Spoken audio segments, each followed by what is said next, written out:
hauoni. Usipotubu wewe mbinguni hauoni. Yeye ni njia yetu, yeye ni mwangaza wetu. Yeye ni tumaini, yeye ni msaada kwetu.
Maskabo si mkhesi mulembe masna antu wanjala wabwire Roslita na lumwi wana wange urimu Reka masika porgo ni bubwali pamoja ni baba foyo oyino alumwi wana wafeniye lakini nimakuma kalita kama kalikuwa alumwi kwa amali mutwalike rota asifona muruto masna chonso atu kwako vuyo kulanga buli rota umwe wana wifuniye karibu Maska Silas Wekesa uyo oyinwana lumwe wana wefu kanisa abekira kulira umwe wana wase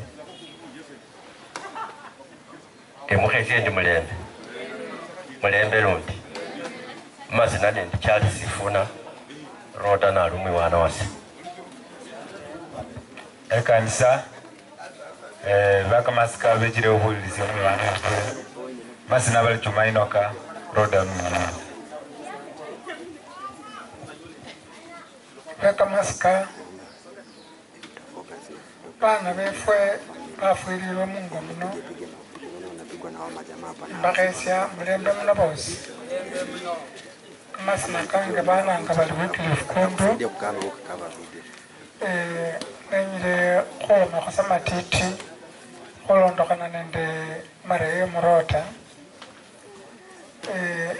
bamulanganga bali Roslita ne kama Mwangilikani bamulanga bali Rota omwana Rota yuno abere omwana omwisikwa omwikinwa wefwe abere kakhusima ngefwe bakhochawe liuma olikhuwa likholekhananga ebukhochawe Rota akhaya khungilamo ne kamani kosi khwaberere khutilya omwiwana wefwe owaeshima we kamani ne imeta khulomana ndi babana nende family ya Rota wera meta khubaisya kamani abayeresye abalimasye mumeta khuchirira nga Rota naberenge manyire Rota abere asutirano kumusiko kumukali nekakhali kumusiko kwokhulekhela efamily nende Nyasaye mwene owalonga babandu amete khubalinda wera abayesye chikhabiko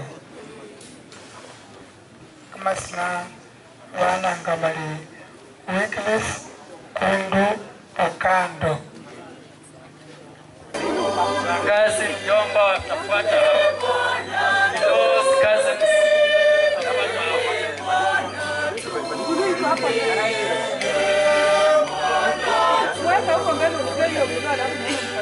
Asante kwaya, asante kwaya. Sisi Wakende wote kutoka sehemu mbalimbali waliofiwa, Bwana Yesu asifiwe. Asifiwe tena. Mimi naitwa Catherine Makoha, dada ya Roslita. Mimi ndio nilikuwa na Roslita, alikufia kwa mkono wangu. Na alisema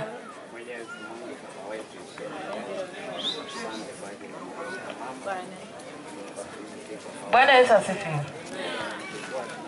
Aliniita mwezi huu Jumapili, tukaongea na yeye alikuwa naye. Na la mwisho akisema mlinde matanga yangu. Bwana Yesu asifiwe. Mbarikiwe. Mwezi haleluya. Mwezi haleluya. Namukaze musaje omwana. Ese ko sisiye omwana wefwe omukosi mwezi haleluya. Abejanga niyo mundreba wange. Kulinaye biza kubiyaga lakini abejanga niyo mundreba wange. Noje none ndebe kuti kwanyisura akukolose pako okobele no rize. Mwezi haleluya. Muno ekunende sibanga sibo obulunda. Esigara sengene ate enkorwa. Lakini se ondama kama kaja kubera alu abejanga omwaji ukingira cyose nekahale ko Nyasaye amulinde ani yaja amwe bamalaika bamwakane kera mufundisisi takatifu owo ko Nyasaye akasene nangwa loizi na haleluya omwami Yesu ezombwe balangire jeranda kiniberale nisijerani ebuleka n'omwana wanje ebuleka ni jerani ebuleka n'omusaza omwana wanje abeza mama mawaida mama mpole mama mnyenyekevu kama umekwazika atakusongesha mahali pazuri. Bwana Yesu asifiwe. Mwami Yesu ezombwe bana banyasaye kusahira ngano alishira bana batiti babe naleranga bafundi balekwa abatiti abatoro mulisaire litala lino msutonyere ne family tonyere muire mu maombi mera nena nga Rosemary Smith ndaone bwa Yesu Kristo no mwai no mwonya mwana kwanje shera anje andishere lakini sisi ndio Aurio mno jirani mwema ameongea. Haleluya. Bwana asifiwe. Ese kuma sinabali ana wa marwa. Rota ali mwana wa mai. Ne rota abene ne kuichire bali kwabona naye yani ndingo bone mai mwami Yesu. Yani ngali nabelele mala sendinga nenyana lakini kosi no manandi omwami niyo nyala. Mwami Yesu mbarikiwe. Ese kama sina bana anga bali Beatrice Omar. Ese wakasinyene rota. Ese rota wakira de manyebu wange nene. Mwami Yesu oyi mwana oma ikasima masali mwana oma ita mayinie. Mwami Yesu ese ndiso wamenyana atira sitawo. Mwami Yesu ndisa rota wakira de menya. Ese mungu ne kuimire muno mwasa mwami Yesu yewakira nemanyana nomubarikiwe. Tumsifu Yesu Kristo daima na milele. Sasa vile nimesimama hapa, Roda ni dada yangu. Tena kulingana na umri wake mimi nilikuwa namuita shangazi. Sasa nasema mahali anapoenda alale salama. Asanteni.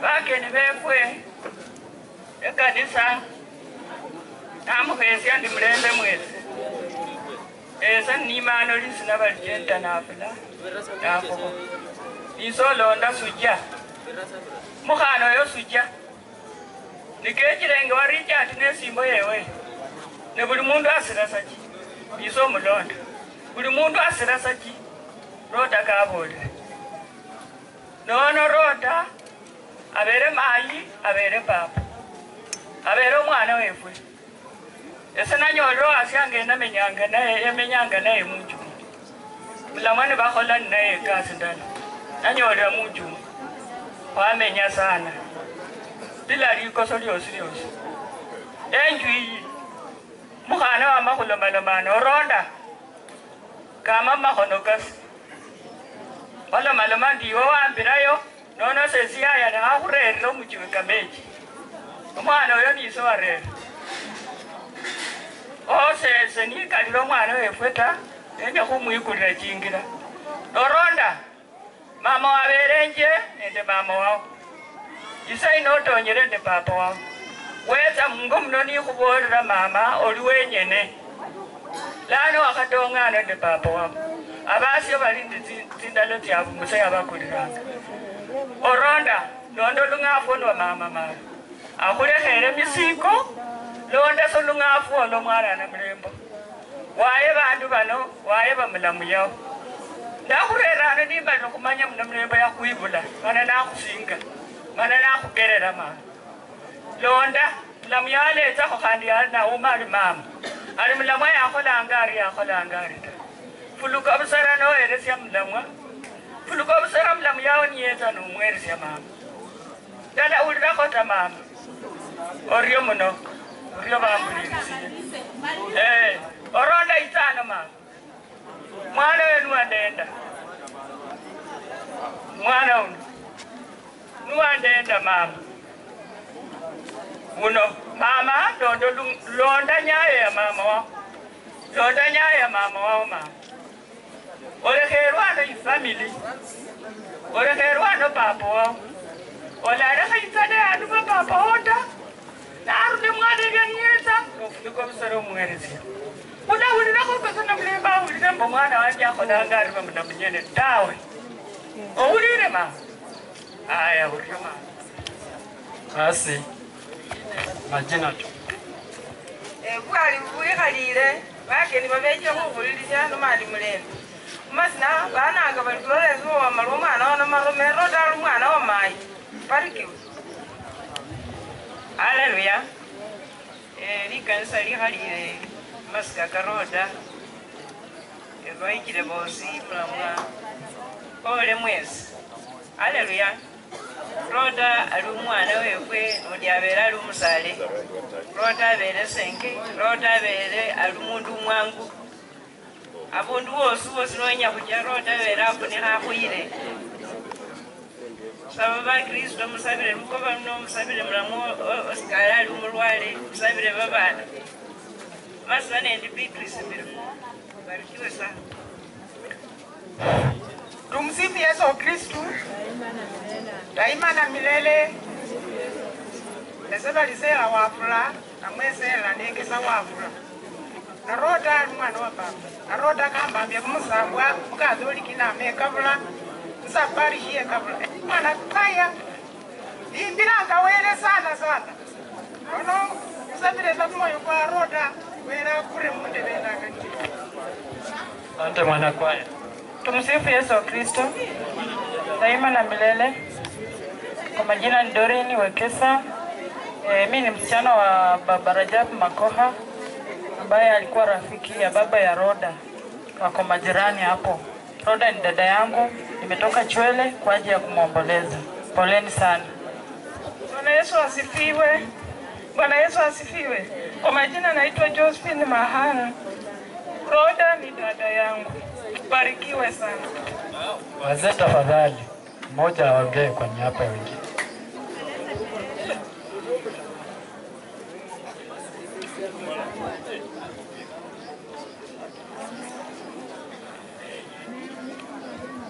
Bwana Yesu asifiwe.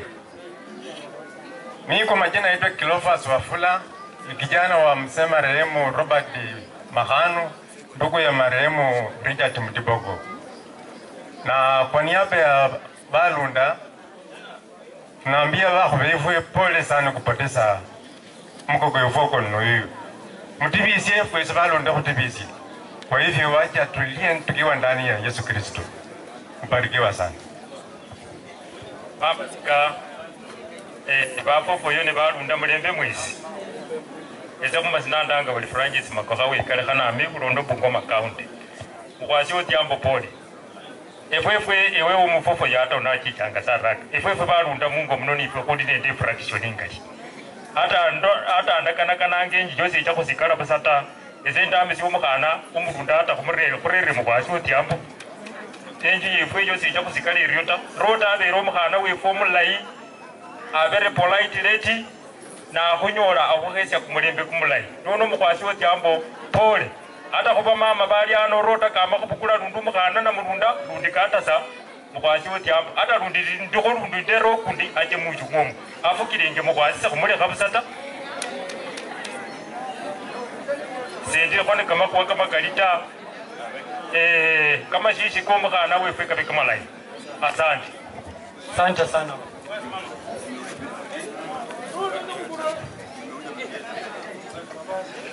Kanisa simamilizi ukoo wa Bafofoyo, ukoo wa Balunda na waombolezaji wote na msalimu. Hamjambo? Hamjambo tena. Kwa majina muite Clement Manyasi, ndugu yake Roda. Roda kwetu tulikuwa tumuiti Roda, kulikuwa na jina anaita Mother Karua. Yeye alikuwa anatetea na alikuwa anatetea wa mashemeji wake ambao ni wake zetu. Tukikosana yeye ndiye alikuwa mtetesi wao. Then amekuwa advisor kwa upande wa Balunda huko. She used to play a bigger role.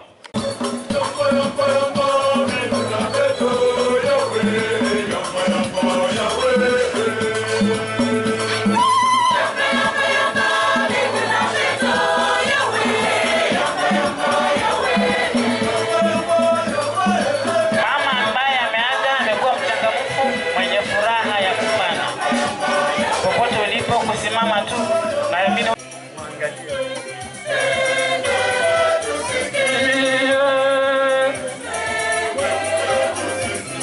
bas kaya yetu nzuri. Msifunike altari. Nataka na msimame huko, muangalie huku. Altari msifunike tafadhali. Mjipange. Nitahitaji msichana na kijana mmoja kwa niaba yenu. Lakini wengine ni heri wapunge mikono kwa sababu tumemwona. Nyinyi ni wengi sana, vitukuu na wachukuu. Sasa ikiwa vitukuu viko watu wawili, wachukuu wako watu wawili. Tafadhali. Ni nani anaongoza? Tafadhali. Mtaniwia radhi kwa sababu ya wakati. Tafadhali.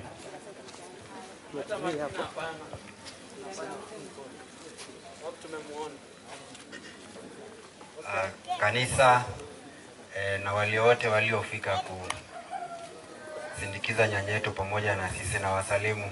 Bwana Yesu asifiwe. Amen. Tumsifu Yesu Kristo. Haya, nipungie tu mkono salamu za shosh.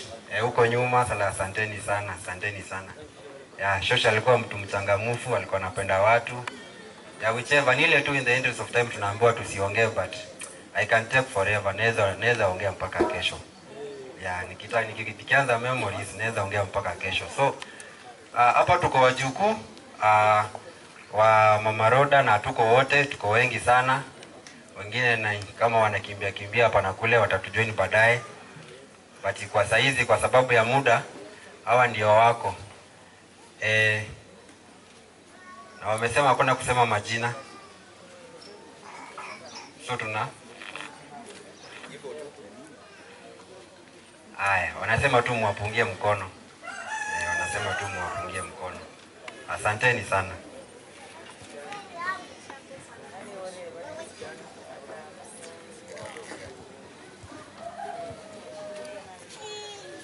Okay. Tumsifu Yesu Kristo. Amina. Okay.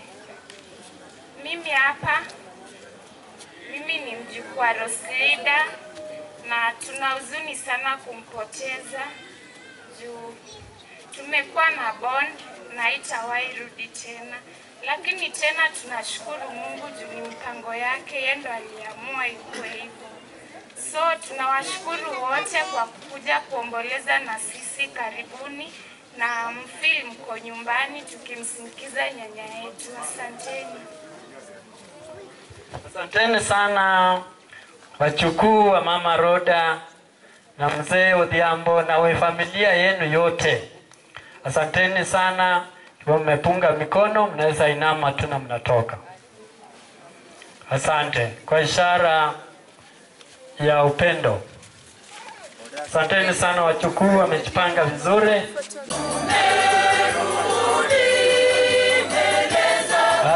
Asante kwaya. Cousins.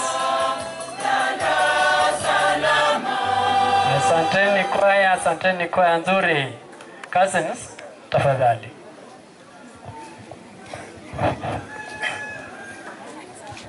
Mama sika umwana wa mai Rota na micha amuhesisi kimilembe mwezi. Omwana yino kusarwa na yiku mwaka mulala. Iso mwana wa na marome. Abanda ndi yoro ndama yiwa Rota. Kuma sinabali Philip nyongeza o maru. Tumasifu Yesu Kristo. Damia na mlele. Ezapela hocha kama kalita kama sinabali Alex Miloro. Nendo mwana wangiti Rota na ali umwana wa Sengi. Asante. Tumsifu Yesu Kristo. Wana matanga mchambo. Kwa majina nikiwa Justin Mangoli, Roda akiwa mtoto wa shangazi. Asanteni. Bwana asifiwe. Asifiwe tena. Kwa majina Jacqueline na Mukuru, mtoto wa Namumo wa Mala. Wali butakatifu papa wa maina mkazani mrembe. Ese wali wekeza wa Marwa, mwana wa Marome. Asante. Kwa hivyo Bwana Yesu asifiwe. Kwa majina anaitwa Leirita David Makoha Sikoko. Aliyelala ni mtoto wa mchomba.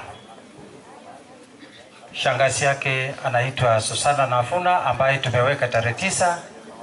Aliaka tarehe 26, huyu naye akaaka Jumamosi. Asanteni. Wacha Mungu amani awadinde. Bwana Yesu asifiwe. Bwana Yesu asifiwe. Mimi naitwa Rosi Nakumicha, msichana wa Susana Nafuna ambaye Mtiboko. Mimi nilisaliwa huku. Kwa hivyo nasema pole kwa dada yangu. Ni cousin lakini alikuwa saidi rafiki wangu. Nampenda lakini Mungu amempenda. Waliowachwa, wacha Mungu awatende mema. Mama tumemweka Jumamosi tarehe 9, lakini yeye kabla hajakata roho alisema hata nikikufa watoto wetu mwende muzike shangazi wake. Walikuja tukakuwa pamoja. Mungu wa amani awabariki. Amen. Bwana Yesu asifiwe. Haleluya. Kwa majina anaitwa William Wasike, mtoto wa Julius Wasike. Huyu ni mtoto wa babangu. Kwa hivyo Mungu awabariki na watie nguvu. Naishi Busia. Bwana wabariki. Basi Bwana asifiwe. Kwa majina naitwa Jacqueline na Chala Mwekeza, nikiwa mtoto wa Susana na huyu ni mtoto wa Chomba. Bariki. Bwana asifiwe. Kwanza naspika pole kwa dada yangu mpendwa ambao nalimpenda sana. Ni mtoto wa mchomba wangu, mchomba mkarimu, mchomba wa utu wema. Sasa Rota kama firstborn alikuwa mtu wa maana kwetu sana. Mimi ni mtoto wa Nafuna. Mimi ndiye kijana mkubwa.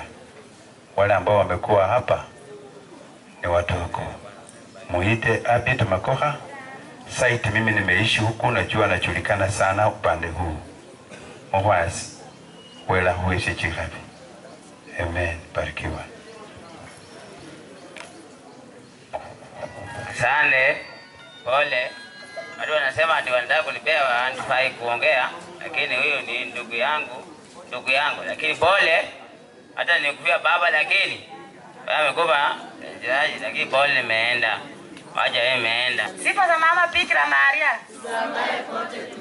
Sambaye kote duniani. Sifa za mama Bikira Maria. Sende ndi miranendi. Elweka undi ndi nyakusenja nyene Rota ugonero. Na mwitala na muhapapa ni ajini alanga anga senje. Uli mwitala elala. Rota alseno moyo mulala. Emio chindi chibirita. No tia kombo kombo na kwaza alikolola kwaso. No linda inje, no londa inje ya rota. No menya sobulai. Akokonye ne. Wanyasa atia munyasa ya murabu ndo atakatifu. Sifa za Mama Bikira Maria. Sisambaye kote duniani. Kumera mlange peri soche. Nenda akwanyi. Mama Roda ni yafyale yanje. Emufwala ngali uwa lilie. Okubera yeru mama wokuchera. Yamukula niambira mlecho. Yambora mama. Ingara ya Mama Bikira Maria la kukhaya tawe. Nemba nga uyumba yumba yatonga sama ingare haukhaya tawe. Buli khase yandi nyiri sinja. Engosiye semanyire mbo ende musimamo shina ta lakini Mama Bikira Maria ala kupanida. Sifa za Mama Bikira Maria. Sambaye kote duniani. Kitu ya kwanza mama alikuwa mwenye bidii. Mama alikuwa anagonjeka lakini ungeenda huko nyuma ungepata mama amepanda mboga. Ungeenda huko kama mimi msichana wake na useme mama nisaidie mboga. Atakwambia hapana msichana wangu. Usiwe ukiomba nini mboga. Unakuja unaniambia nisaidie nini mbegu. Hapo niliona huyu mama kweli ni mama mzuri. Pili, mama alikuwa mpenda kanisa, yani religious. Mama ingefika Jumapili aone wajukuu wake bado wanatembea ama mimi huku juu sijaoga, angeuliza huyo msichana wangu anafanya nini? Saa ya kanisa imefanya nini? Imeanza. Tabia nyingine ya mama ya tatu, mama alikuwa believer, yani muombolezaji. Ukiangalia hivi inamaanisha mama alikuwa mtu mwenye matanga, akisikia matanga iko mahali. Na kwa mfano ameenda kanisani. Hata upike chakula hata upike lunch na atoka huko ati nimepika chakula ukunda na mtu amekufa. Atakwambia omuhana wanje ambe nziyoko na masika lana bantu ba uganga sambo enzire.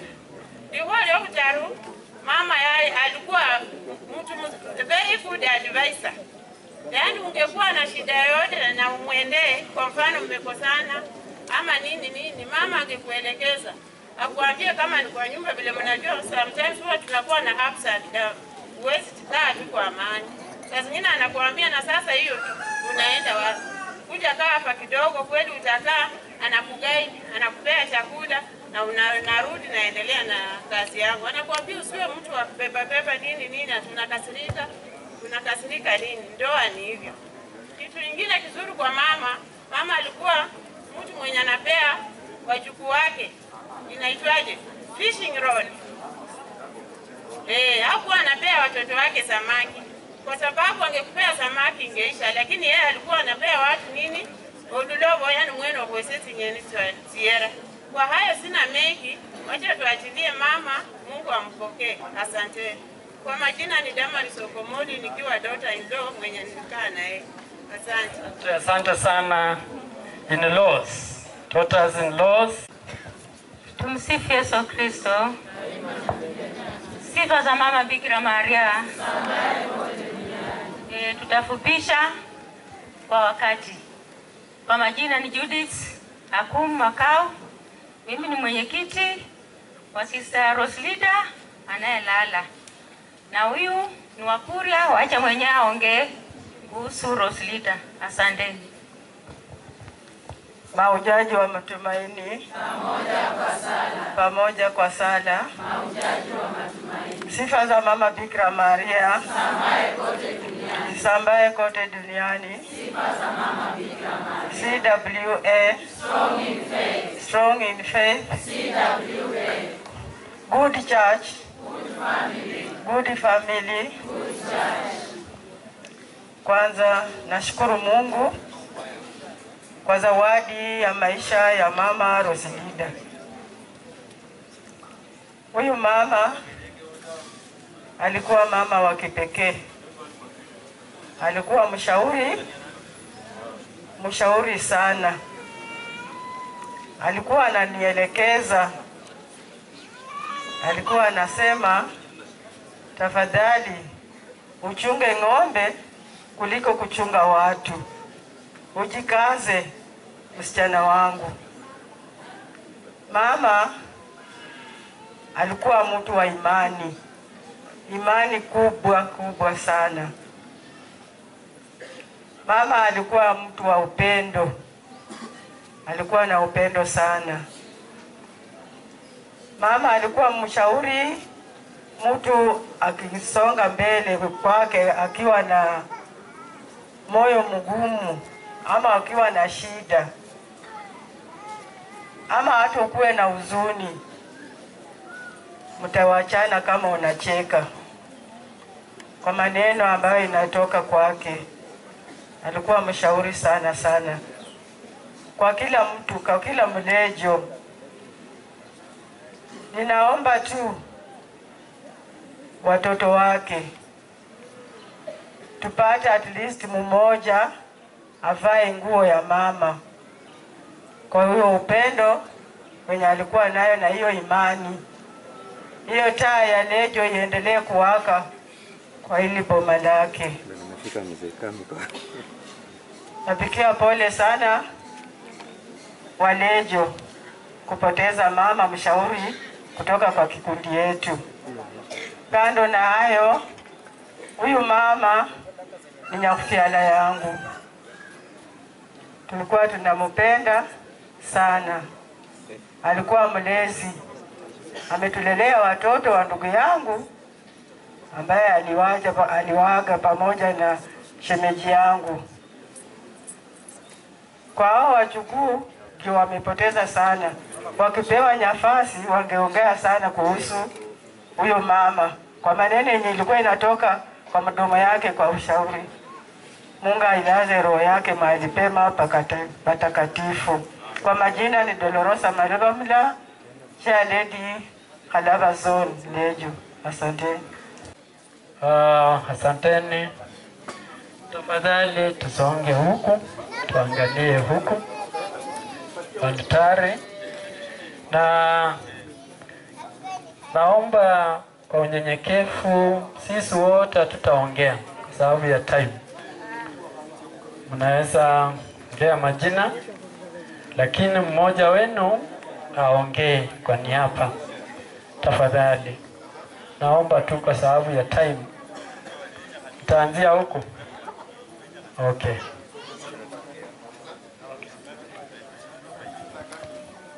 Nikiangazia itifaki iliyoko hapa, tumsifu Yesu Kristo. Kwa majina ni Peter Chiba Odhiambo, marehemu ni shemeji yangu. Naomba Mwenyezi Mungu aiweke roho yake awekapo walio wema. Tumsifu Yesu Kristo tena. Asanteni. Tumsifu Yesu Kristo. Kwa majina ni Peter Mrefu, marehemu ni shemeji yangu. Asante. Tumsifu Yesu Kristo. Kwa majina naitwa Nicholas Ogwaka, marehemu ni shemeji yangu. Tumsifu Yesu Kristo tena.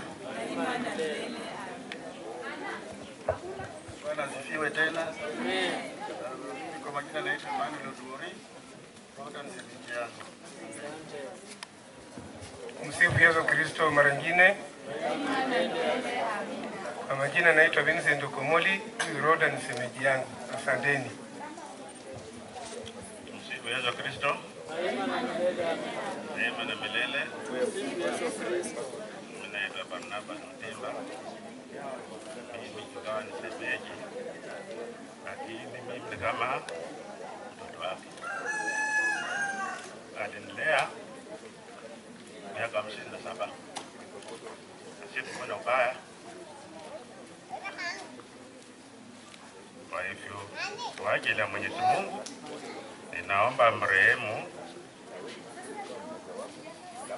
roho yake ipate uzima wa milele.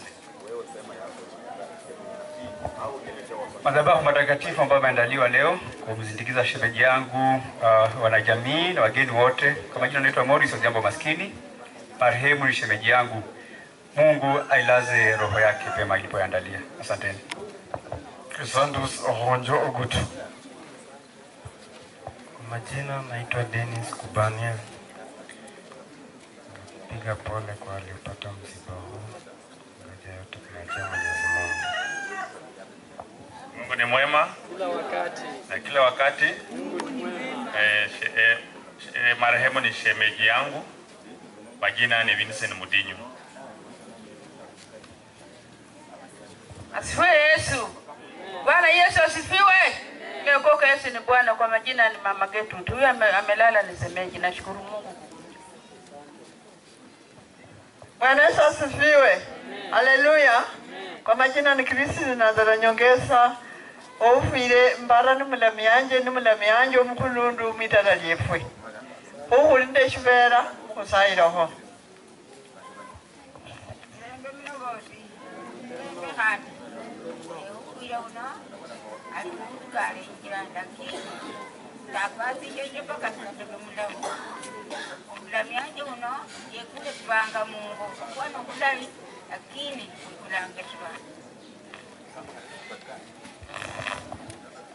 Bwana asifiwe. Haleluya. Mlanje kalasina adhiambo. Ufira uno numulamwa mukazi mukulondo mwitala ndibulwamo. Alali musaira litala lifiru. Bwana asifiwe. Nde mangano nabere mulami yanje eterengane yaholere ngengandenyere manendulano nesangale ngosiye lakini mubuzayire mera nenangwa bitu sida nini mulami yanje. Msifu Yesu Kristo. Ufira nani mulami yanje ngosiye mukoswa makana ayore nasa mulinde yo nomukozi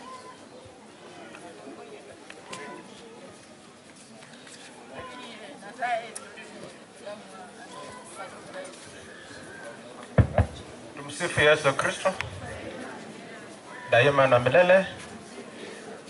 Kwa majina ni Fredrick Osero, aliyeaga ni shemeji yangu.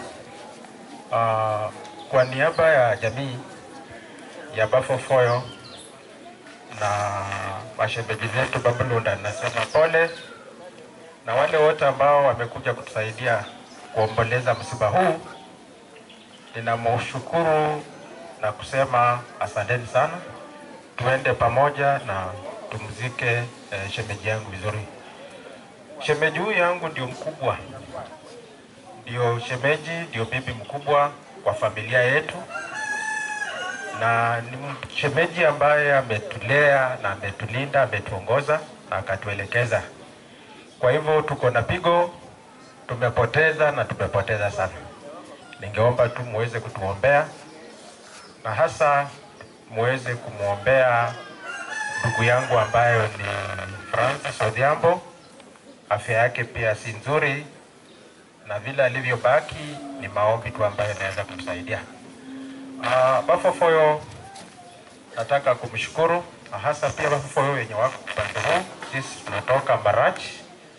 Bafofoyo wetu wa huku namshukuru sana kwa mpangilio iliyo mema, na pia kwa kushirikiana na kuweza kuishi na ndugu Yesu vizuri upande huu. Watu wote wa Msamba namshukuru kwa ile vile mnaishi, tumependezwa na tunashukuru sana. Ningeomba muendelee hivyo, kwa sababu sisi tuko mbali, hatuwezi jua kile kinaendelea, tunaweza jua kama ishatendeka. Nikisema kidogo kuhusu Roda, niliongea na Francis usubuhi tulipokuwa tunaongea maneno kuhusu yetu ya kule nyumbani, na akaniambia vile huwa ni kama mcheshi, akaniambia na mulunda munzu muno mulohonda mateshere. Baada ya muda kidogo, kitu kama lisali moja, akaniambia tena na mulunda nuwa holeha. Sasa ikanichanganya, sababu sasa alisema alihonda mateshere, alafu tena kidogo ati ametuaga. Kwa hiyo mimi naomba kanisa na watu wa nia njema muweze kutuombea vile nilisema, na tuweze pia bado kuendelea kufanyia pamoja. Na msiba unauma, ni kitu chungu, lakini yote ni ya Mungu. Ningesema tu tuendelee kuomba na tuendelee kuombeana. Asanteni sana. Asanteni sana in-laws. Tuko na daughters in-laws. Wasichana ambao tuko na dada zetu wawili, Elizabeth Auma ambaye ni marehemu kutoka Holera. Tunatambua uwepo wa familia yake. Abandu kurule busembe odanga.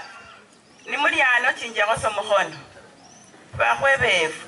Murio muno karibuni, tumewafurahia. Tuko na Matilda Wesonga. Abashitsetse bayeni mulire chinjeko somuhono. Tunawatambua. Murio muno.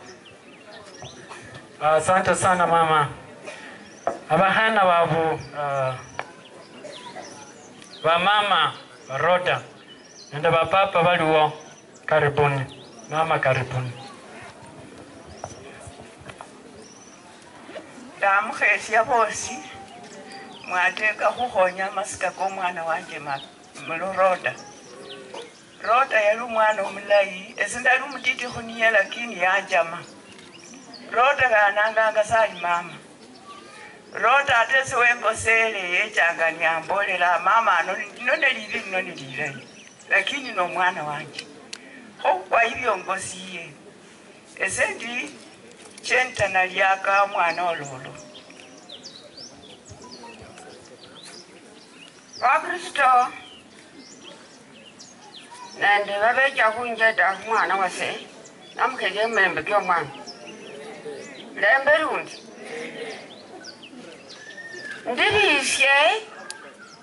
ndilisye ng'omwana wase omukhulu simakulu kasima kanakanga sali mayi nechile lusuku nlwokechela ango wewanano nabamukobose Doret necha munju mwewomo kwapa nende mbaka n'omwana wase kabolela omwana wewe omukhana nabola ali kukuyenywe ino sarumikhilanga ngesukari namwisina tawe. Omwana kafuruka buyu mala kwanywa nende omwana wase webulo nekambolela ali mayi esese okasubila oli banjara tawe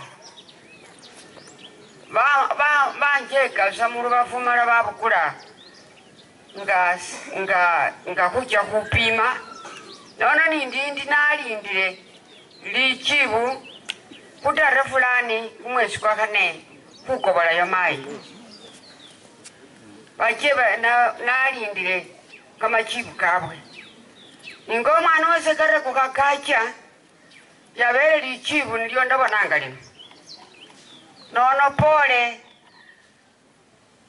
bakristo bakenda nende omwana wase aja khwikhala musisala sya bukristo bwewe namusima bukali namwe kasima mala wele kamusimbile mupila. Asante. Mulembe mwezi mulembe lundi chimbeka chosi namukhesisye lundi pole sana kwisi nabananga bali Kristini umwana walolo umwana oyo umwana wasini omwami Yesu afume bamasika babamile chimbeka mbali nende bachirani nende bayaya kuba baba ne babana base namukhesha milembe ky'omwami namukhesha lundi mulyo muno kwicha khundilila omukhana wange oba nakandekhile omwami Yesu afume nakuli kumulango khukhwama khuwele niko kukilile nakulanga omwana wange awundi akhulanga kamalayi niko kakilile bana tawe khakhumwilukile mapema kholabe kate mubabi tawe mwami Yesu afume nange zoli Alice Nabwile lolo mbarikiwe na hayo. Tumusifu Yesu Kristo daima na milele. Esese kumba sina banangwa limeli na bangala umusakhulu wase Joseph wafungwa lolo ese nkhojawe iyo mwana oyoyo roto mupole.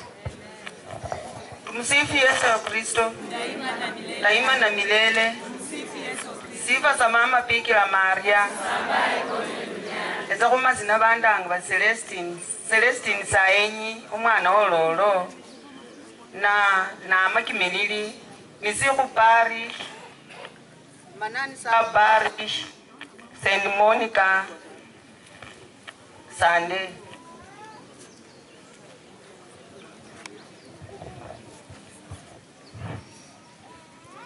Ahesia kama sendi Mlembe rudi Mlembe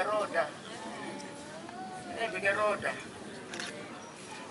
Ekane nemano Segewe roda Senge Wewe wakwezi wakwezi Saino barota kulikande Emukupira oryo bantu bamira dai bali okuja kukuonako asante mazina alimeru udunga abetsira okuyihusya omusyani wanje utibisye Roslita mupira mupole Roslita abetsanga omwana omukunundu mwidala lyevu nabetsanga omugogo wa Ishima ukosiye idala lino ukosiye omugogo wa Ishima ukusayileko abalunda nende abafofoyo kutibisye asandi nangwa Gertrude Mutimba esiye musangalire ana ingoyo newafuniyo oryo muno omusyani wanje upole kukosi ndabetsira okulira omusyani wanje omusyani wabene omufofo yate omudala bolokolera abakwaka majabu abantu bajira okulla kukyalo konota kanti ukimetanga sokukwera omukhali funafu esyendola musangale kubwesi alikho unyala okwebwana ng'ombe tirano ameta kuiti ng'ombe 20 abafofoyo kulamwelesya omukhana undi pole nebabonile omwana wanje ngalafuamasa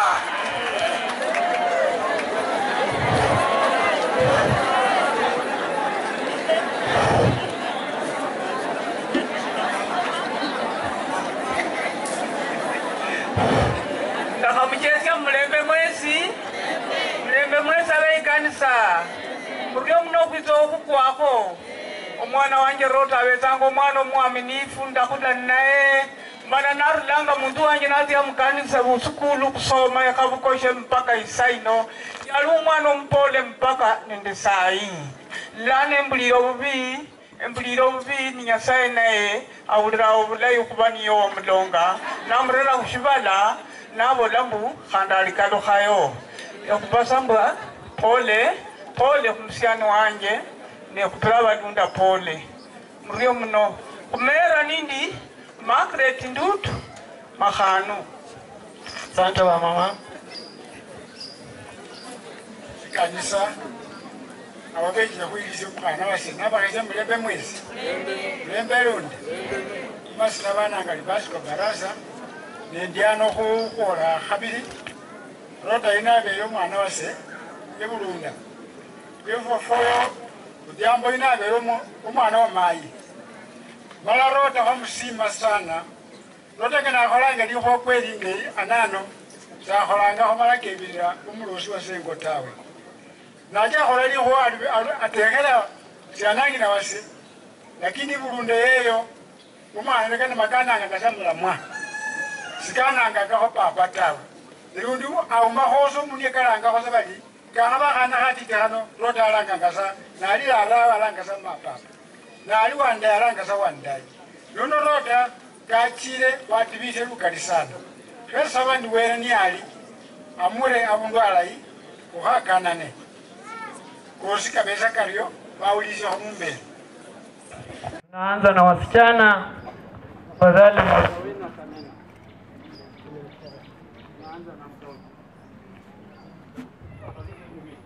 Kwa majina ni Odhiambo Everly.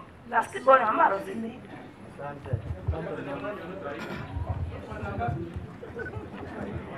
Kanisa andalizi, wageni ambao wamefika hapa kwa kusimama pamoja na sisi. Tumsifu Yesu Kristo. Daima na milele amina. Daima na milele. Tumsifu Yesu Kristo. Nitaomba tu radhi kwa wenye kusimamia hii program. Wenye wataongea ni mimi na mkubwa tafadhali na sababu. na mtanielewa, alafu nitakuwa kwa ufupi. Majina kwanza, naitwa Jennifer Nanzala Odhiambo, nakaa Koyonzo.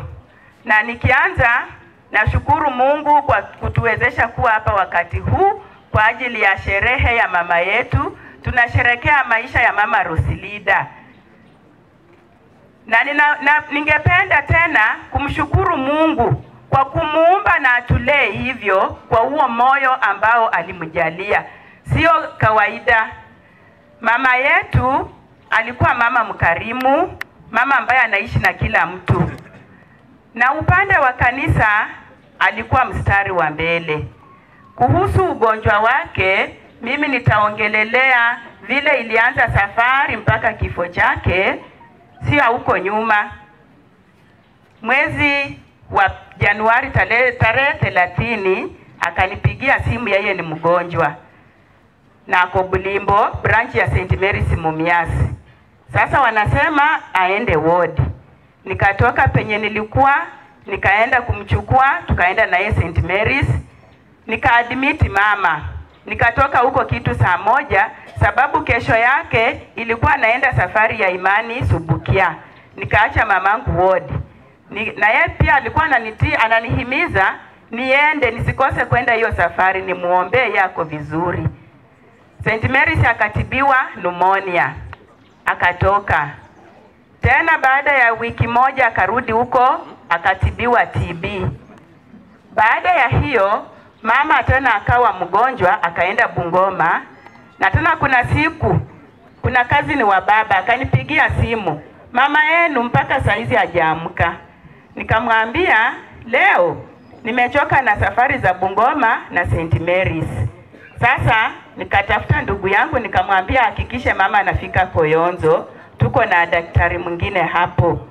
Alipofika alikuwa na maumivu ya mguu, akasahau kifua ambacho kilikuwa kinamuuma. Sasa daktari akatibu mguu wake. Na nikauliza mama, umeelezea na kifua? Ati hapana. Nikaeleza daktari maumivu aliyokuwa nayo. Sasa daktari akapeana dawa. Baada ya siku 3 ikawa arudi huko. Akarudi. Na alipopima akapata kifua bado iko vile vile.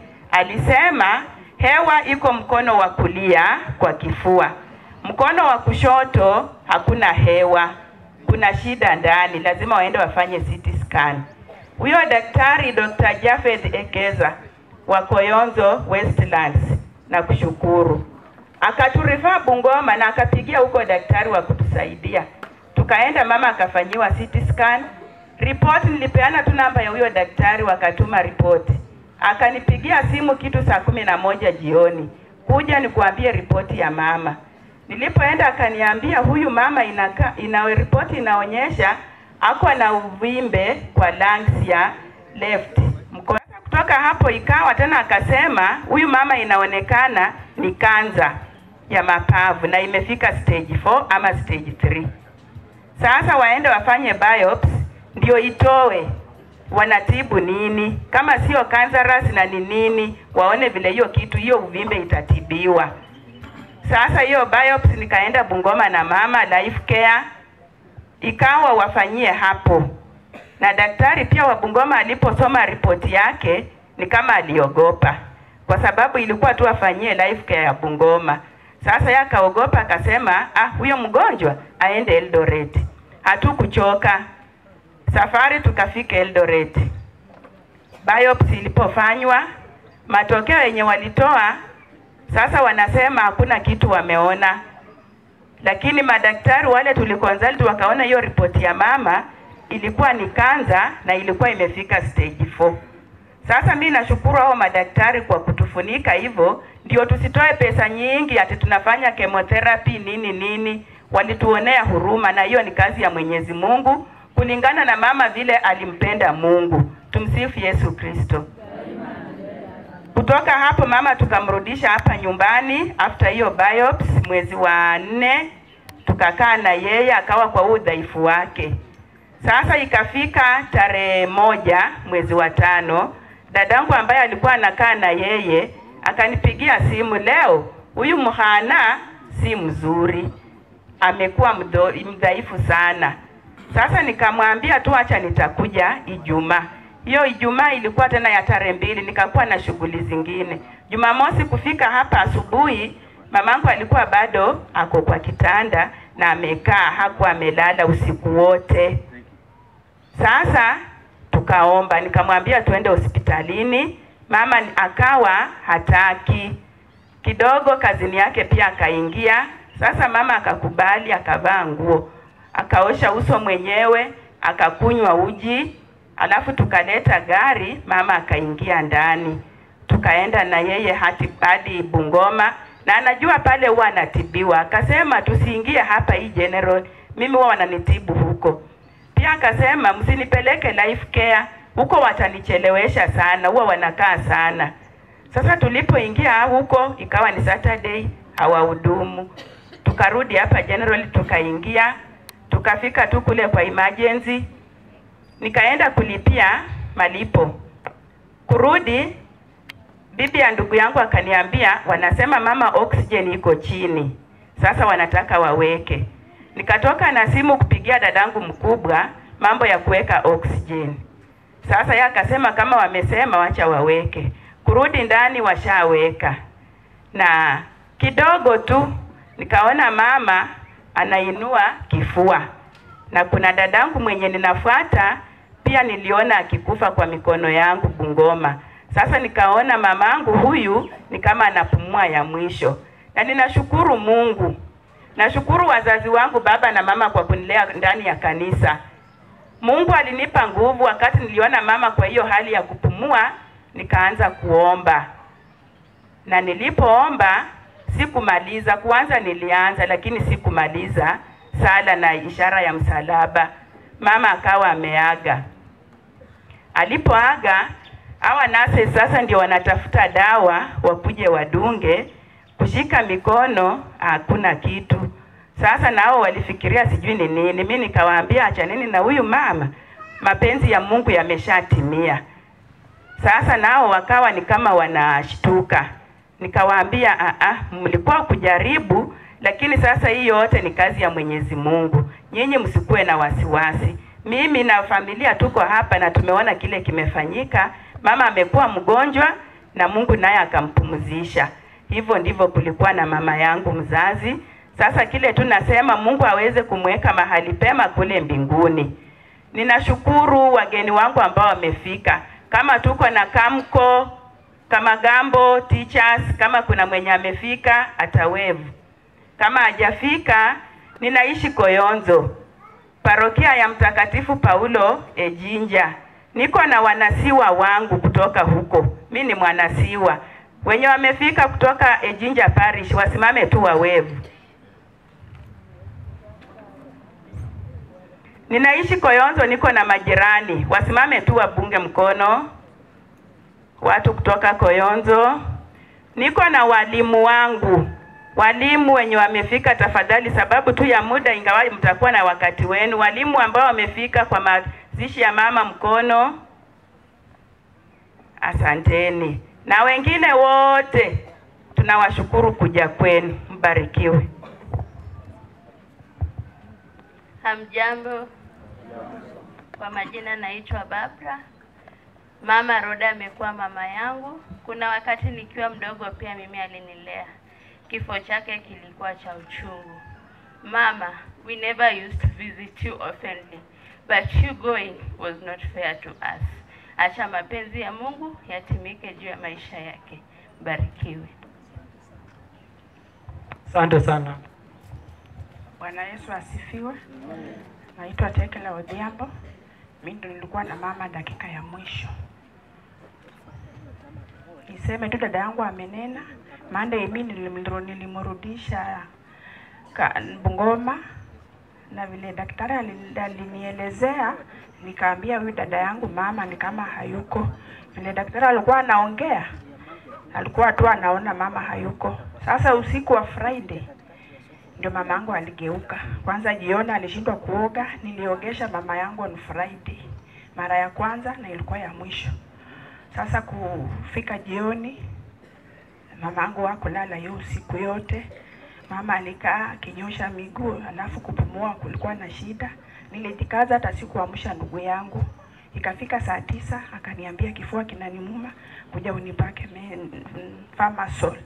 Nikampaka, akaniambia enda ulale. Sikulala, nilikuwa nachungulia mama, akiniona ananifukuza enda ulale. Lakini mama yangu hakulala. Ilipofika 5 ndio nikaamsha hawa dada zangu, nikawaambia leo mama ni kama mimi amenishinda. Sasa ndio walikuja wakamchukua kufika hospitali, ikawa ameenda hivyo. Mama ameniacha kwa mataa, lakini najua nina Mungu. Wacha mama alale salama.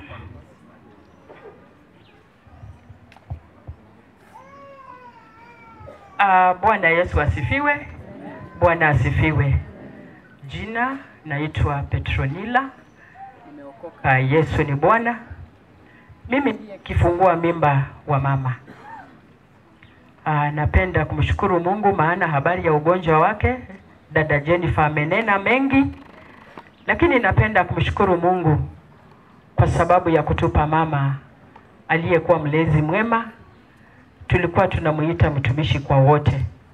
Mama alilea watoto wengi sana katika huu mji, na alikuwa mtumishi kwa wote kwa sababu mama katika boma hili hatukukuwa tunakosa watu ambao wana ulemavu wa akili, na yeye angeweza kuzungumza na wao, angeweza kuwalisha, na angeweza kuwaweka hata kwa barabara na kuambia sasa urudi nyumbani, na wangepata kurudi. Alikuwa mkarimu. Alitufunza ya kwamba usipike chakula ukule umalize. Katika meko ya mama haungekosa sahani ya ugali. Yule anayepita akipita lazima ale kitu ndio aweze kutoka. So tunashukuru Mungu maana ametufunza habari ya ukarimu. Mama alikuwa Mwangilikana kwanza. Kuolewa ndio kuliomtoa katika Anglikana akaingia katika Katholiki. Na siku ya mwisho ambayo tulikuwa naye na tukalala naye ilikuwa siku ya Jumatano ambayo ilikuwa tarehe 31. Siku hiyo tulikuja wote, wasichana tulikuwa hapa wote. Ilikuwa tunapigania simu, huyu wewe enda leo, unapigia mwingine utakuja, mimi nitatoka siku fulani. So tulikuwa na duty roster. Lakini hiyo siku tulipatana wote na tukalala wote pamoja na mama. Na tuliimba nyimbo nyingi sana za Kianglikana. Na akasema anapenda sana nyimbo zile ambazo walikuwa wakiimba kitambo, si kama nyimbo za siku hizi. Na kwa sababu ya hiyo kuna wimbo ambao hata aliufafanua. Na wimbo huo ningependa kanisa langu la Nambale ambalo limekuja wakiwema wachungaji na Wakristo, tutaweza tu mtupe nafasi wasimame tuweze kuimbia mama huo wimbo Omoyo Kulio. Yani moyo wake ulikuwa mahali ambapo pana furaha, nyumba ambayo ni ya utakatifu. Hao ndio waliotoka Nambale, wale ambao ninaabudu pamoja nao, na nitaomba ya kwamba mturuhusu tu tuweze kuimba wimbo, lakini nitaomba MC. Ukiona pale kuna kola. Na hiyo kola kuonyesha ya kwamba ni wachungaji wangu. Nitaomba tu dakika chache waweze kufika baada ya huo wimbo wasalimu watu. Halafu nitambulishe vikundi vingine na niweze kumalizia pale maana Jennifer ameongea habari ya ugonjwa wake, sitapenda kurudia. Lakini himizo tu ni kwamba watoto tuweze kuwalea wazazi wetu hasa wakati wanahitaji. Hold on kidogo, just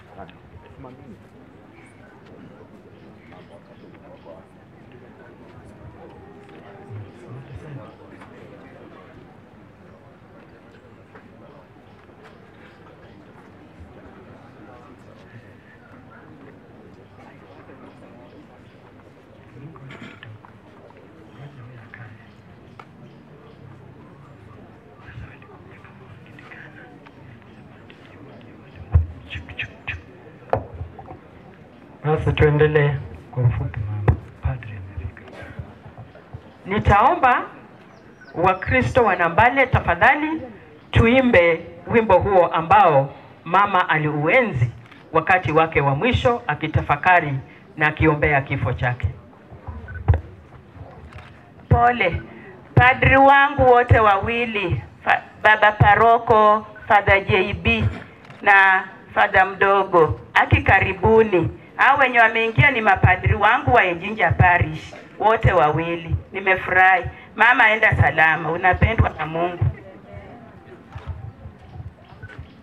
Moyo kulio ingoye ingono nindende shina mshalom josibiungu teshibalane wimoyo shalom birea msalaba kwa Yesu shirikayo winjira ivo shina shamatikala katemiandu josine milu hacheshalo vireha msalaba kwa Yesu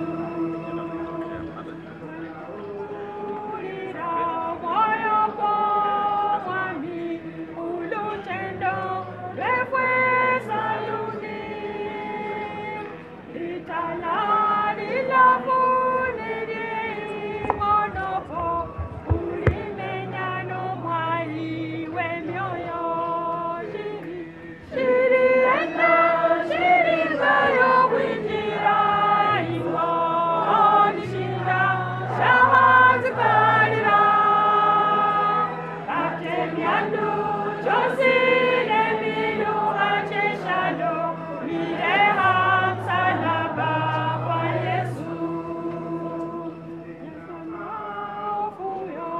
ingoye ingono nindende shinam shalom josimati josine milu hacheshalo mireha msalaba kwa Yesu shiri ena shiri kayo winjira ingo nishina shahazi kalira katemiandu josine milu hacheshalo mireha msalaba kwa Yesu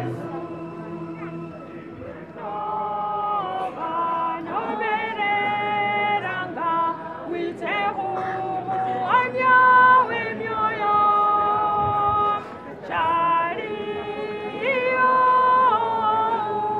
unyala nalali Yesu yenyene shiri ena shiri kayo winjira ingo onishina shahazi kalira katemiandu josine milu hacheshalo mireha msalaba kwa Yesu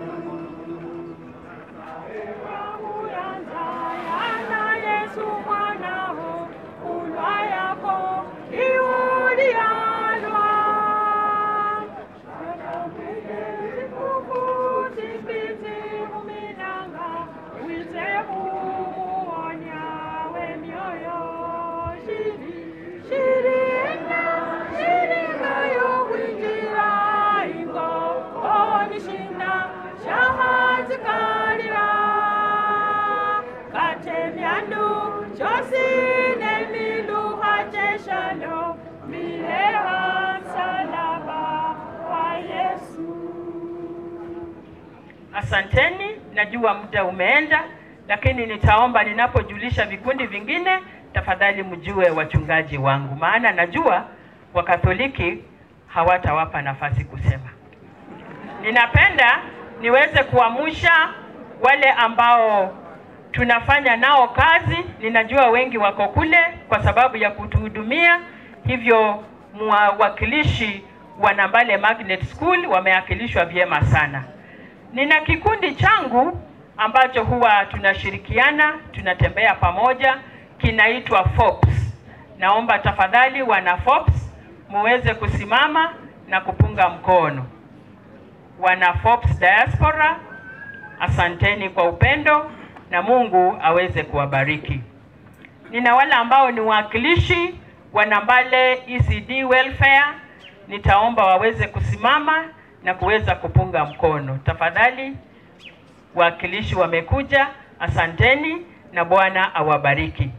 Mme wangu hajaingia, yuko njiani anakuja, na kwa sababu ni yeye amechelewa, Father akiona vyema aweze kusalimu, basi atasalimu. Akiona si vyema, hatutamlaumu, atajilaumu, maana ni yeye ambaye amechelewa.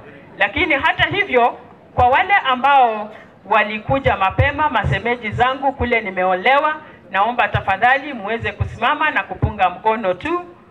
Wale wametoka Kimwanga, Utesoni, Mauwalikwa wangu, masemeji walikuja, tafadhali tusimame na tupunge mkono. Asanteni, hao wameweza kufika, lakini wengi bado hawajafika. Na washukuru sana. Ombi tu ni kwamba wachungaji wangu wajitambulishe. Naomba tafadhali. Dakika moja tu. Basi wasichana wa mama wameongea vizuri sana. Tunaelekea kwa wavulana. Tutawapa vikundi viko hapa kwa program, nitaweza kuviita. Tafadhali, mnaona mapadri wameanza kuingia.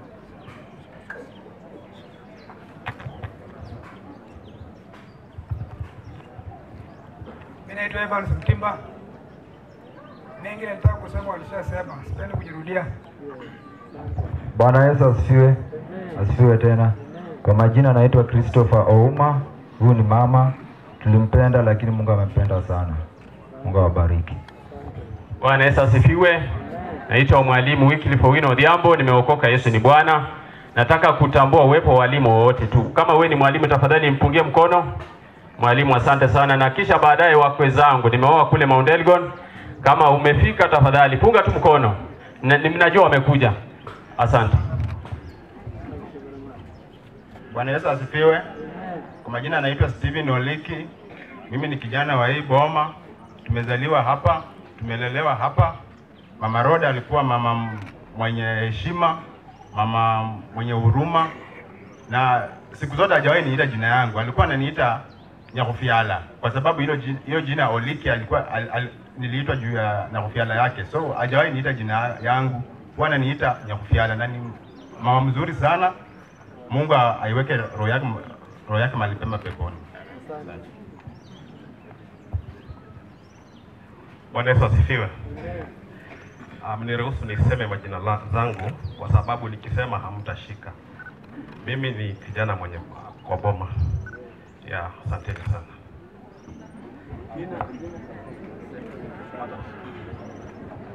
Tumsifu Yesu Kristo.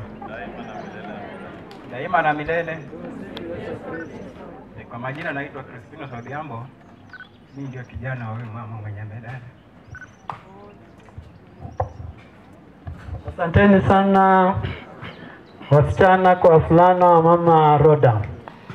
Nataka nikaribishe kikundi cha maana sana.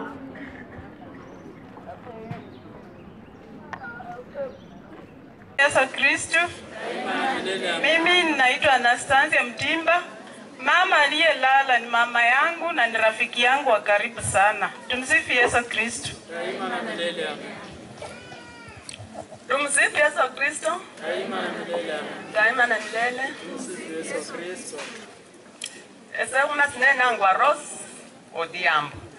Ese ni sawa ngoya ya Roda. Roda mkhano mulai. Au mkhano mulai kukira Roda. Omkhano rekwasa kaje wawe kendro msakulu we omseji. Au mao. No omkhas kale romo mnenu mseji we omkhas au mao tawe. Manese sana basendi ngwendu mwana omtiti sana. Roda keje kangatrisha mana kambere somsakulu.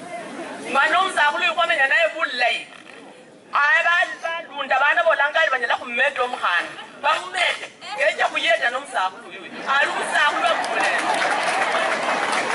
omsakulu yani wagama konokosi omusakulu khamanyile bali oyuyu mubi unomulaisa ukawa khasianga tawe sititi nisho kamba paka airisia namo sititi aire mairoda paka amberesia nona omukhaba alunda mukhagobalekha enyuma tawe mubukula omukhana murera kuyeta nomusakulu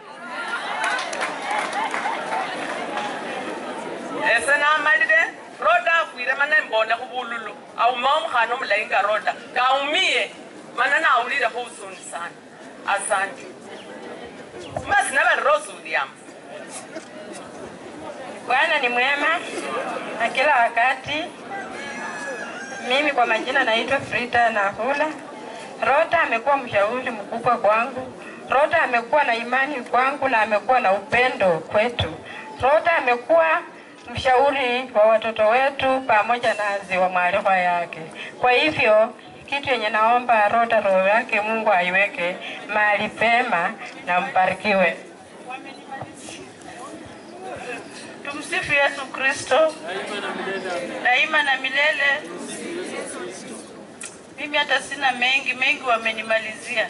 Rota amekuwa mwalikwa wangu, amekuwa yeye wa kwanza, Rose wa pili, mimi ndi wa tatu, lakini amekuwa kama mamangu. Mambo mengi yeye ndiye amekuwa akinishauri. Roda alikuwa ananipigia simu ananiambia yote yenye unapitia usitie shaka. Mimi nilipitia mambo mengi, lakini kaa chini ule watoto wako. Hata siku yenye alifarikia tulikuwa tumeongea na yeye, nilikuwa nimemwahidi na kuja kumuona Jumatatu, lakini kwa bahati mbaya akakufa siku hiyo tuliongea na yeye. Sasa mimi naomba tu mtuombee kwa sababu tumempoteza, lakini Mungu aweze kumlaza mahali pema.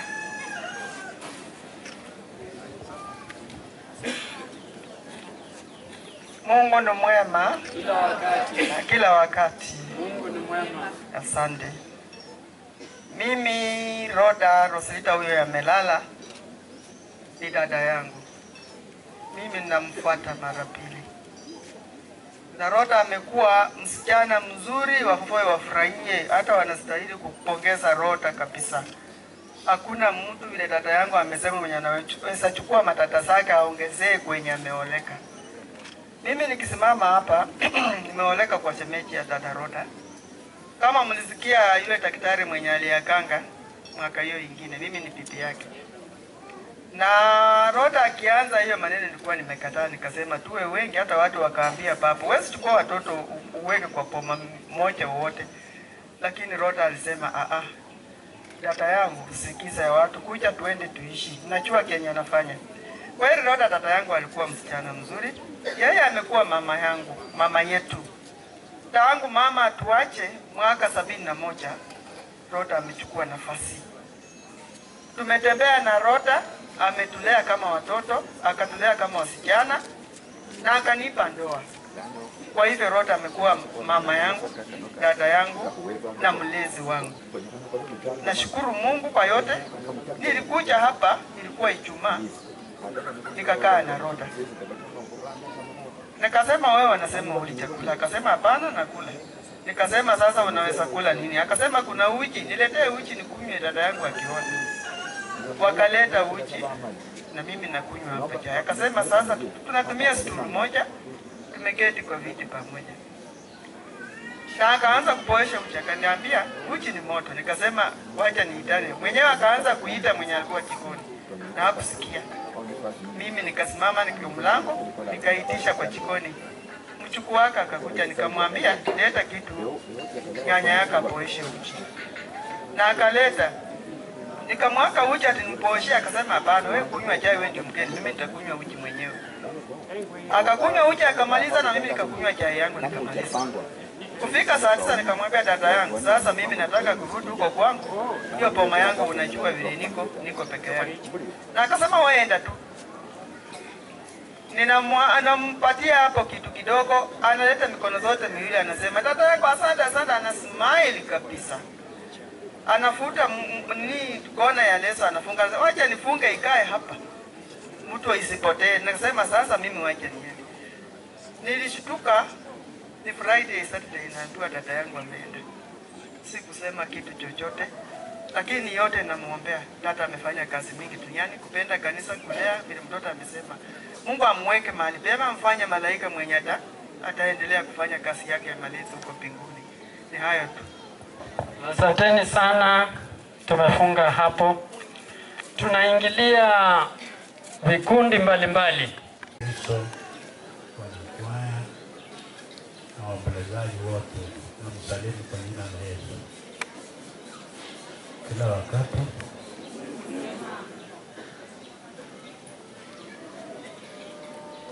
mimi tasema machache sana kwa huyu bibi yangu.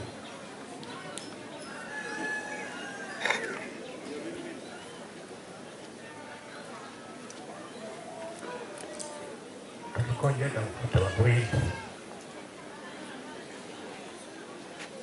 Mtoto wetu walijaribu sana kutupeleka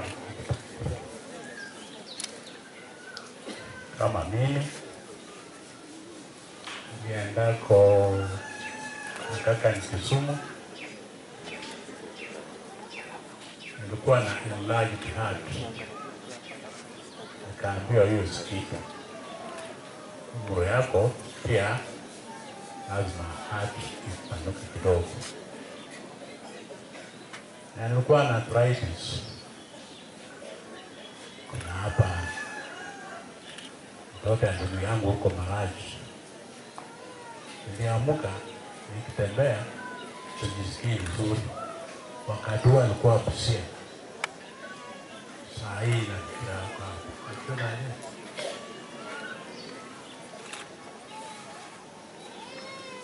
Akaniambia fanya yako hivi kitu. Kasikia uchungu. Nisikuwa nafikiria kuna shida kwa chini. Kaniambia hiyo na arthritis. Nipa madawa. Kusema wakaendelea na hii madawa. Na naendelea nayo mpaka leo. Sinaona hata niko kwa fimbo.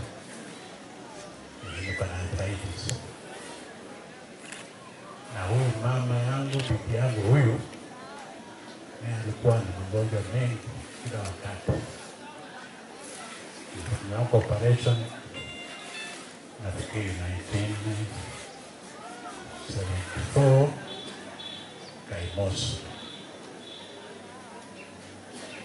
Baadaye akavunjika mguu. Nilileta nyazo kutoka mahali kitaya kwa hii kiwanja yangu, ng'ombe zilikuwa zinakuja. Sijui nini nilimleta kwa hii kiwanja. Ng'ombe ikamsukuma akaanguka. Kuanguka akapitia bwana mtoto yake ambaye ako kolera, na ng'ombe ilimgonga. Huyu akaja akamchukua kwa gari ampeleke Seminari. Kufika kwa njia bahati mbaya wakawa na ajali. Hiyo mguu mnaona amefunika, hiyo hakufundika mguu. Wakati watu wa kumtoa kwa hiyo gari walikuwa wanamsaidia, kumbe ndio walimuumiza, ndio hiyo mguu ikavunjika. Na walichukua alikuwa na shilingi 3,000 kwa kibeti. Hiyo kibeti na hiyo 3,000 ndiye. Lakini naye wakamwacha na mguu mbaya. Akapeleka Mumias kujaribu. Lakini sasa mfupa yule surgeon wa kuunganisha haikulenga vizuri.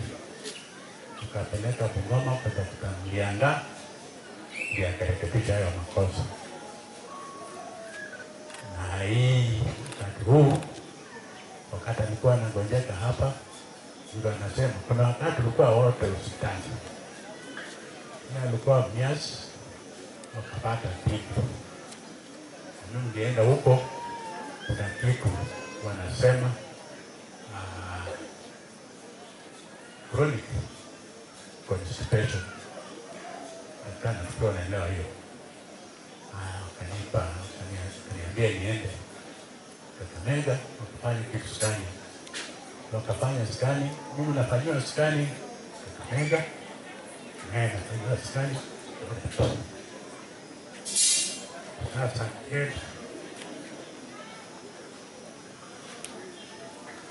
mimi nilikuwa namuita ni Apollo. maana yake msichana wa mbinguni, sababu alikuwa anapenda sala na puli wakati wote. Sasa nikasema huyu msichana wa mbinguni, alikuwa anamuita ni Apollo. Hawa watu waliojiwaka hapa, kuna mmoja tunaona anasema ni Apollo namna gani?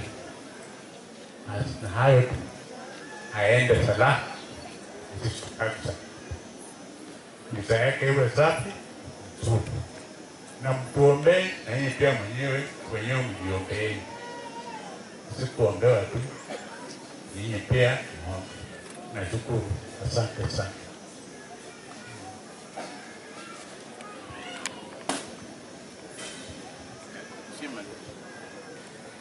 Wazee wamemaliza, asanteni sana. Sifu Yesu Kristo. Ndio eulojia ya Mama Rhoda Kuhu. Celebrating the life and legacy of Mama Roslida Nakhumicha Odhiambo.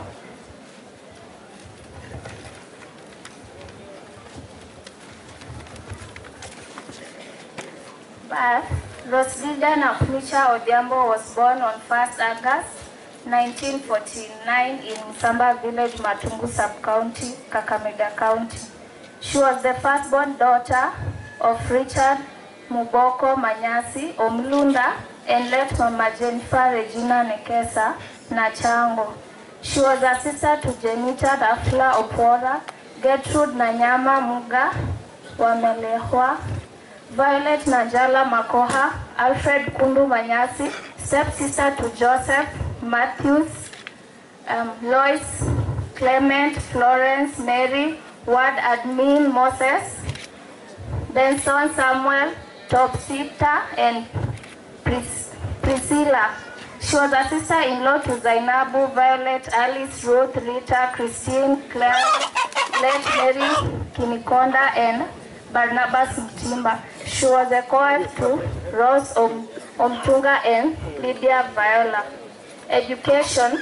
Roslida started her education in 1955 at St. James Namamba Primary School in class 1 to 4. Later she joined St. Charles Halaba Sirende in Kimilili and Mwiluti, where she did her KPE. Due to lack of school fees, she joined Moonlight Tailoring School I think in Kakamega. Yeah. Religion. Mama Roslida was born an SCK member. She was baptized in 1949 at St. James Namamba SCK and confirmed in 1960 at St. Stephen's Namlungu SCK. In 1970, she was received in Catholic Church where she worshipped till her demise. In 1988, she served as a choir chairperson at St. Charles Makohe Catholic Church. In 1999, she was nominated treasurer for the parish choir of Holy Spirit Bulimbo Catholic Church. She joined Legion on Mary in 2000 and CWA. Mama was an active member of choir until 2007 when she had a tragic accident which made her resign from church leadership. Marriage. Roslida met her love, Francis Odhiambo Obonyo, in 1968 and later solemnized marriage in 1970. They were blessed with 7 children. Petronila Stour of Nambale Magnet School, the late Elizabeth Auma, Jennifer Nanzala of Mkuyuku Primary School, Tekla Tabu of Bubala Iranda Primary, Crispinus Okomoli, the late Matilda Ouna, and Evelyn Machuna. She was a stepmother to Josephat, Pauline, Stephen, Wycliffe, Christopher, Catherine, Lynette, Lillian, Stella, Esther, Barbara, Caetano, Lina, Christine, Bevo, and Wayne. She was a grandmother to Kevin, Doreen, Jesse, late Daniel, Stacy, Judy, Peter, Mary, Victory, late Gentilia, Ignatius, Perpetual, Abshir, Bosco, Nimrod, Bravin, Gideon, Kevin, Valerie, Gilbert, Billian, Mercy, Lavender, late Edgar, Anastasia, Anne, Blessing, Bramwell, Zulfa, Shakul, Alhaji, Shainanzi, Shaniz, late Shumkulbum, Abakar, Twalib, great-grandmother to Abigail, Chloe, Vanessa, Velma, Deogratias, Adrian, Jason, Harvey, and Joycel. Harvey, Joycel, Brinita, and Raphael. Social life. Mama Roslida was a tailor, farmer, and vegetable vendor. She belonged in women groups. In 1987, she was chairperson of Halaba sublocation, Maendeleo ya Mwanamke, Mabolo Women Group, and member of Mutambo Women Group, Uyemba Women Group, Kandai Self-Help Group, Musamba Boda Boda, and Okoa Self-Help Group. Illness. Mama Roslida was born healthy until in 1981 when she had a surgery to extract fibroids. In 2007, she was attacked by her cow and had serious injuries. While being taken to hospital, she was involved in a traffic accident, fracturing her left leg. She was treated, but since then, her health was compromised. September last year, she was accidentally hit by wood on her chest. This made her complain of chest pain. She went to Kabula Health Center, Matungu Sub-County Hospital, and later to St. Mary's Hospital for chest treatment. She was treated of pneumonia, but later she started coughing before treated of TB, but there was no improvement. She was later taken to Westland Hospital in Koyonzo, where the doctor advised for chest CT scan to be taken. After looking at the scan, he referred her to Bungoma Referral Hospital, where the doctors confirmed that she had lung cancer and was put on cancer treatment. The doctors requested a biopsy to be done, and she was taken to Life Care Hospital, Eldoret, where it was taken. She underwent her treatment at Bungoma Referral Cancer and Palliative Care Center, but her condition kept on deteriorating. On 3rd May, she developed difficulty in breathing and was rushed to Bungoma Referral. Upon arrival, she was put on oxygen and breathed her last on earth at about 11 a.m. And may her soul rest in eternal peace.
Maana yeye mwenyewe usiku alipotolewa, alitoa mkate na akikushukuru, aliubariki akaumega na akawapa wafuasi wake akisema, twaeni mle nyote, huu ndio mwili wangu utakaotolewa kwa ajili yenu.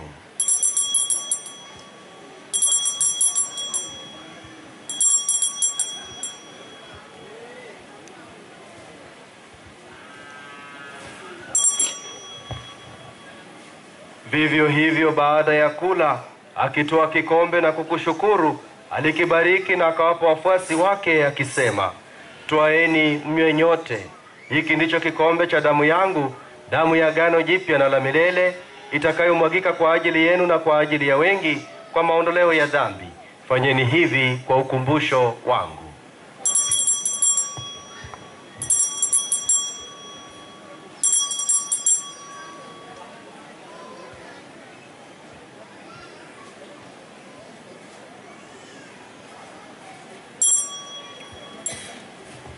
Fumbo la imani.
Apate furaha isiyo na mwisho na kukaa miongoni mwa watakatifu wote daima na milele.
Sasa tumpeleke ndugu yetu makaburini. Tunatumaini kwa siku moja tutakutana naye katika uzima mpya.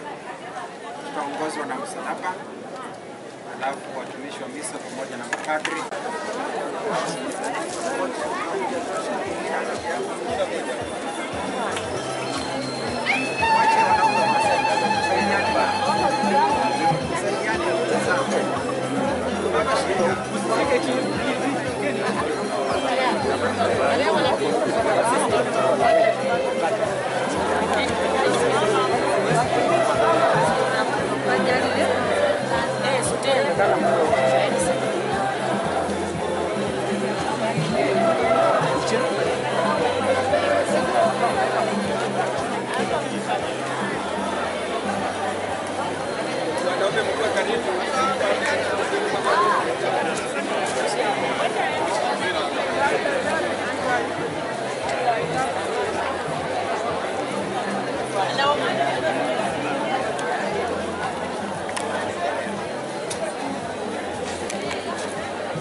Mama msalaba uko mbio.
Ndugu zangu, tumwombe kwa unyenyekevu Mungu Baba wa rehema kwa ajili ya ndugu zetu waliofariki.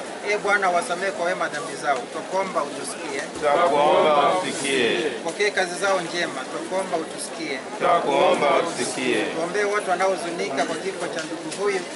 Bwana, watulize wote waliofiwa. Tuombeane sisi wenyewe ambao tuwasafiri hapa duniani.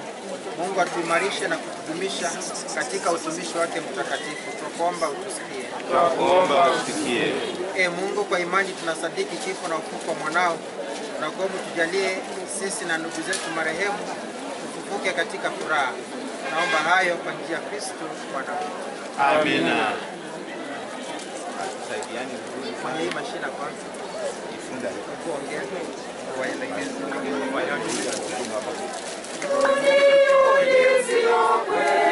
waweke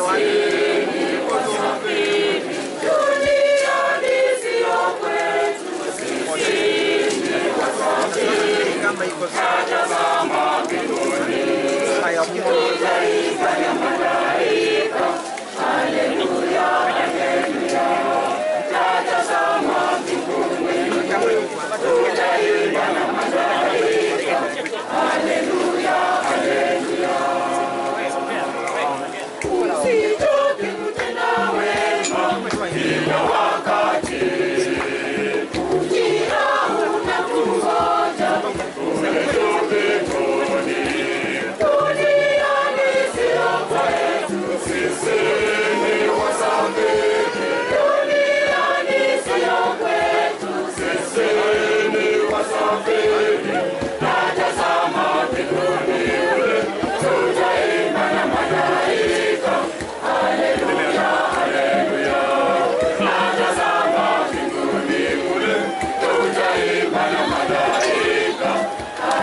Mwenyezi Mungu amependa kumuita huyu ndugu yetu kutoka uzima huu. Naweka mwili wake udongoni urudi ulikotoka. Kristo amefufuka wa kwanza kutoka wafu. Namkabidhi huyu ndugu yetu kwa Bwana. Bwana mpokee katika amani yake na mwili wake aufufue siku ya mwisho. Katika maji Roslida ulibatizwa. Mungu akamilishe ndani mwako aliyeanzisha katika ubatizo.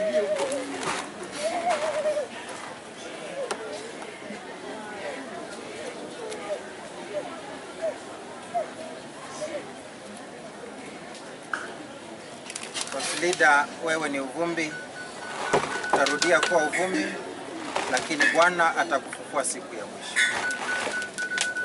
familia wapewe mchango.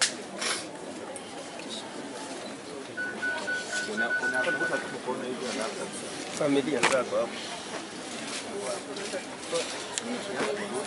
Koje tuone mahali sasa.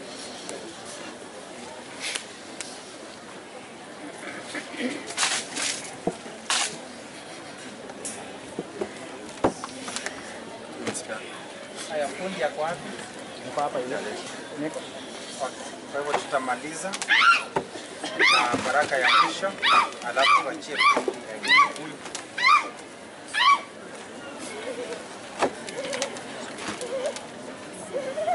Mungu, siku zako hazina mwisho na rehema zako hazina idadi. Tukumbusha daima kwamba maisha yetu hapa duniani ni mafupi na ya kwamba tujui tutakufa lini. Roho wako Mtakatifu atuongoze katika utakatifu na haki siku zote za maisha yetu, tufike salama katika ufalme wako kwa njia ya Kristo Bwana wetu. Amina. Raha ya milele umpe Bwana, na Mungu wa milele umwangazie. Roslida pumzike kwa amani. Amina. Roslida, uandikwe ishara msalaba. Mkombozi wetu Yesu Kristo alikukomboa kwa ishara hii. Pumzike kwa amani. Amina. Mungu ni mwema kila wakati. Na kila wakati Mungu ni mwema. Kwa niaba ya baba paroko, ningependa kuwashukuru wote kwa kushiriki vyema ibada hii. Misa imekuwa misa tulivu. Asante familia kwa mpangilio mzuri. Asante kanisa na kituo cha hapa, Wakristo wote, wanasiwa, wanalejo, wageni kutoka Ijinja na watu ambao tumefika. Asanteni kwa kujinyima muda wenu kutufariji.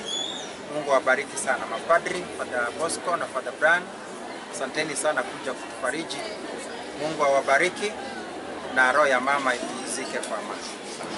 Raha ya milele umpe Bwana, na Mungu wa milele umwangazie. Apumzike kwa amani. Amina. Tutalika padri atupe baraka ya mwisho. Bwana awe nanyi. Na awe rohoni mwako. Napende kuwabariki Mungu Mwenyezi, Baba na Mwana na Roho Mtakatifu. Amina. Dini na amani. Ibada ya mazishi ya mama yetu Roslida imekwisha. Tumshukuru Mungu. Kwa hivyo tutampa fundi nafasi.